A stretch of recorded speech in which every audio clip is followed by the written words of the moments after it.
The theory finds its roots in a breadth of other research. Research was conducted in the areas of personality theory, attitudes and motivations of entrepreneurs, national government, economy and education, cultural differences, mental health, developmental phases and resources of a business, social networks, discrimination and xenophobia, as well as business skills. An example of this would be the connection between the 2008 Big Five personality trait article from John and colleagues, and the discussion of traits of an entrepreneur. The authors and articles foundational to this theory are cited in a full list of references at the end of this video.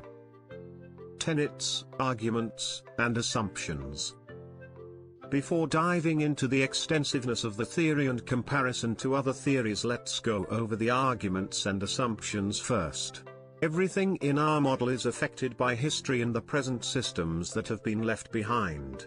The history, legal, economic and educational foundations were critical in molding South Africa into its condition. The success of the entrepreneur is based on individual traits that an entrepreneur possesses, such as resilience, risk tolerance, confidence and goal setting, to name a few. This finds itself embedded within the person-situation debate that gets discussed so often, including within funders' work.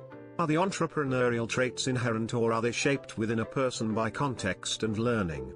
Our theory argues that it is a combination of traits as well as a host of other factors that create the entrepreneur's context. Discrimination is a real factor that impacts all contributing factors for the entrepreneur. The success of an entrepreneur in this context is not just based on individualized factors. The entrepreneurs find themselves in a larger historical, legal and economic context that construct the various realities of the entrepreneur, which have to be factored in.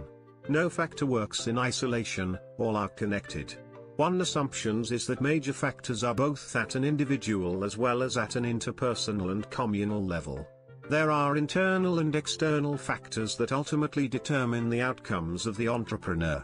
The business concept and resources immediately determine the efficacy of the entrepreneur, but those factors are influenced by a host of other interconnected factors which influence each other. How the theory extends beyond other theories. Moving away from the more narrow approach in which articles tend to concentrate on well-being, this theory expands on broader concepts related to mental health and resiliency. Rather than studying small, medium, and large enterprises independently, South African entrepreneurial systems are investigated in relation to the community context. The theory also focuses on the interplay between social justice within a diverse culture and entrepreneurship efficacy. Now we are finally ready to dive into the details of the theory. Systems and history.